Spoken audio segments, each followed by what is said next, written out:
27 वर्षांची एक महिला सकाळी सकाळी आपल्या शेताकडे निघते. शेतात गेल्यावर ती आपल्या 22 वर्षांच्या पुतण्याला फोन करते आणि शेतात येण्यासाठी सांगते. तो पुतण्या पण आपल्या काकूच्या मागोमाग शेतात पोहोचतो. शेतात दुसरं कोणीही नव्हतं. त्यामुळे तो पुतण्या आणि काकू हे दोघेजण बाजूला असलेल्या पिकात जाऊन एकमेकांसोबत शारीरिक संबंध प्रस्थापित करायला सुरुवात करतात. पण त्याचवेळी या दोघांमध्ये असं काही घडतं की त्या काकूचा जागीच मृत्यू होतो आणि तो पुतण्या फरार होतो. नेमकं काय घडलं त्या शेतात त्या दिवशी आणि काय आहे संपूर्ण प्रकरण जाणून घेऊया. पण त्याआधी जर तुम्ही आमच्या यूट्यूब चॅनलवर नवीन असाल तर सबस्क्राईब करा आणि हा व्हिडिओ शेवटपर्यंत बघा. तर नागपूरजवळील एका छोट्या गावात राधा ही 28 वर्षांची विधवा महिला आपल्या सासू आणि सासऱ्यासोबत राहत होती. राधाचे लग्न 5 वर्षांपूर्वी झालं होतं, पण तिच्या नवऱ्याचा अपघात झाला आणि त्यात त्याचा मृत्यू झाला. राधाला 2 वर्षांची एक मुलगी आहे आणि राधा आपल्या सासू सासऱ्यासोबत राहत होती. घरची परिस्थिती तेवढी चांगली नव्हती. त्यांच्याकडे भरपूर शेती आहे, त्यामुळे राधा आपलं शेत सांभाळण्याचं काम करत असे. त्यांच्या आजूबाजूला त्यांची मोठी भावकी देखील आहे आणि भावकीतीलच एक मुलगा, त्याचं नाव विकास. विकास हा राधावर अगोदरपासून प्रेम करत होता, कारण त्यांचं वय जवळपास सारखंच होतं. त्यामुळे हे दोघेही एकमेकांकडे आकर्षित होऊ लागले होते. आता नवऱ्याच्या मृत्यूनंतर राधा खूप एकटी वाटू लागली होती, त्यामुळे विकास तिच्या जवळ जाण्याचा प्रयत्न करत होता. विकासला राधासोबत फक्त शारीरिक संबंध प्रस्थापित करायचे होते. राधाला मात्र विकाससोबत लग्न करायचं होतं. दोघांनीही हे विचार आपापल्या मनात ठेवले आणि दोघेही एकमेकांवर प्रेम करू लागले होते. राधा आणि विकास हे दोघे फोनवर बोलू लागले होते. यांचं नातं काकू आणि पुतण्याचं असल्यामुळे कोणीही त्यांच्यावर शंका घेत नव्हतं. या दोघांना कुठेही जायचं असेल तर दोघं एकमेकांसोबत जात होते. राधाला कोणत्या पाहुण्याच्या घरी जायचं असेल किंवा बाजारात जायचं असेल तर ती विकासला सोबत घेऊन जात होती आणि यांचे प्रेमसंबंध अशा प्रकारे वाढत चालले होते. या दोघांमध्ये अनेक वेळा शारीरिक संबंध प्रस्थापित झाले होते. आता हे दोघेजण एकमेकांसोबत एकदम नवरा बायकोसारखे वागू लागले होते. राधाही आपल्या शेतात देखील जात होती आणि शेतात जास्त लोक नसायचे, त्यामुळे राधाही विकासला देखील सोबत बोलवत असे आणि विकास देखील राधाच्या मागोमाग शेतात पोहोचत असे आणि दोघेजण शेतात देखील एकमेकांसोबत राहत होते. असं यांचं नातं घट्ट झालं होतं.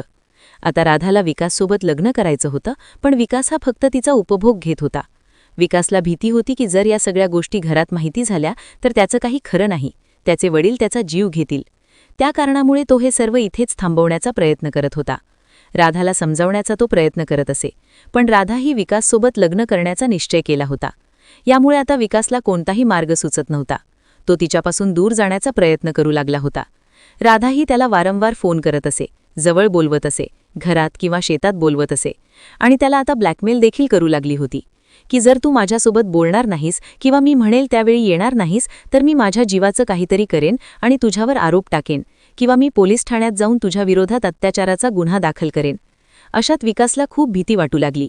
त्याला समजत नव्हतं की या सगळ्या गोष्टींमधून आता नेमकं बाहेर कसं पडायचं. त्याने खूप प्रयत्न केले की आता राधापासून दूर राहायचं, पण राधा हे सर्व होऊ देत नव्हती, कारण तिला आता विकाससोबत लग्न करायचं होतं. काही दिवस निघून जातात. तारीख होती 27 मार्च 2025ची. त्या दिवशी विकास हा आपल्या एका नातेवाईकाकडे जाणार होता 8-10 दिवसांसाठी आणि ही गोष्ट राधाला माहिती होती. राधा ही सकाळी सकाळी शेतात निघून जाते आणि विकासला फोन करते. विकास आपल्या गावी जायची तयारी करत होता, पण राधा विकासला म्हणते की काहीही कर, आत्ताच्या आत्ता शेतात ये. विकास या गोष्टींना नकार देतो, पण राधा ऐकायच्या मूडमध्ये नव्हती. त्यावेळी विकासचा पारा चढला आणि तो घरातील एक चाकू घेऊन शेतात पोहोचतो. शेतात गेल्यावर राधा परत विकासवर दबाव टाकू लागली होती की माझ्यासोबत लग्न कर. काय झालं?